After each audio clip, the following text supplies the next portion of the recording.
شب جمعہ ہزارہ گنہگار وادی برہوت سے آزاد ہو جاتے ہیں۔ معصوم فرماتے ہیں مومن جب شب جمعہ آئے تو زیادہ سے زیادہ اپنے مرحومین کو یاد کیا کرو۔ ایک روایت میں آئے فرمایا جن کے والدین مرحوم ہو گئے، فرمایا ہر شب جمعہ تمہاری بوڑھی ماں تمہارے در پہ آتی ہے، تمہارا بوڑھا باپ تمہارے گھر پہ آتا ہے، اور کیا سوال کرنے آتی ہے، میرے لال مجھے کوئی خیرات دو، مجھے کوئی ثواب دو۔ معصوم فرماتے ہیں یہ غافل انسان پوری رات سوتا رہتا ہے، یہ کھڑی رہتی ہے یہاں تک کہ صبح ہو جاتی ہے۔ ملائک کہتے ہیں اب جانے کا وقت ہے، کہتی ہے نہیں اب اٹھے گا نماز پہ، مجھے کچھ نہ کچھ تو خیرات دے گا، لیکن فرماتے سورج نکل جاتا ہے، یہ غفلت کی نیند میں سوتا رہتا ہے۔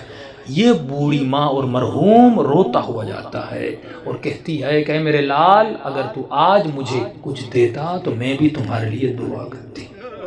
فرمایا والدین وہ واحد وجود ہے پروردگار عالم نے جو بنایا ہے، مرنے کے بعد بھی ماں کی دعا بیٹے کے حق میں قبول ہوتی ہے۔ یہاں تک فرمایا اگر پریشان ہو مصیبتوں میں ہو ماں کی قبر پہ چلے جاؤ، باپ کی قبر پہ چلے جاؤ، وہاں اس کے لیے کچھ مانگو اور دعا کرو، خدا اس کے صدقے میں، کیونکہ مرنے کے بعد بھی ماں بیٹے کی تکلیف کو دیکھنا پسند نہیں کرتی۔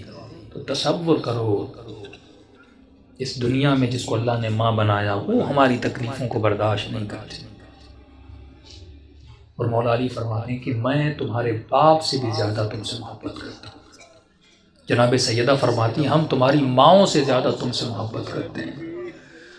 امام رضا فرماتا ہے مومن اگر امام سمجھ کے ہم سے باتیں نہیں کر سکتا تو باپ سمجھ کے باتیں کر، باپ سمجھ کے نہیں کر سکتا، بھائی سمجھ کے باتیں کر، بھائی سمجھ کے بات نہیں کر سکتا، یہاں تک فرمایا دوست سمجھ کے باتیں کر، کبھی ہم سے ناراض نہ ہوا کر۔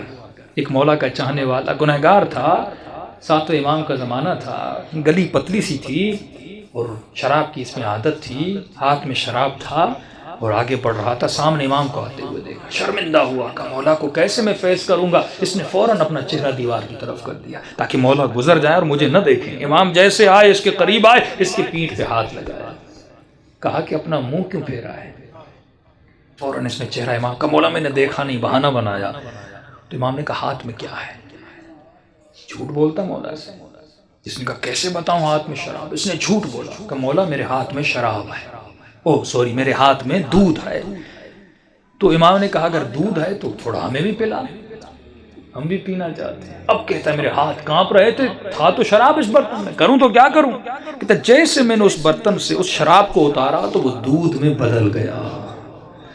امام نے ایک جملہ کہہ کر آگے ہو کر گزر گئے، فرمایا تو میرا چاہنے والا ہے، ایسا رہو جیسا ہمیں پسند ہے۔ دوسری بات امام نے کہا خبردار کتنے بھی گنہگار کیوں نہ ہو جاؤ لیکن کبھی بھی ہم اہل بیت سے پیٹ نہ دیا کرو۔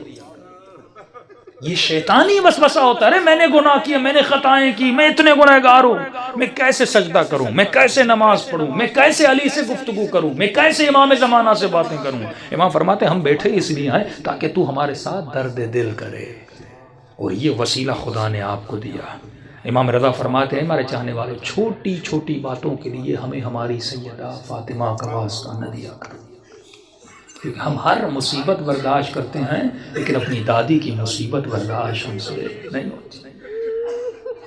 گناہوں سے بڑی کوئی خطا نہیں، بے ادبی سے بڑی کوئی خطا نہیں۔ شب جمعہ ہے، توبہ کی رات ہے، گناہوں سے توبہ کی رات ہے۔ اپنے مرحومین کے لیے بھی دعا کریں، اپنے لیے بھی دعا کریں، اور دلوں کو بارگاہ اہل بیت میں لے جائیں تاکہ خدا ان ہستیوں کے صدقے میں ہم سب کے صغیرہ کبیرہ گناہ بخش دے۔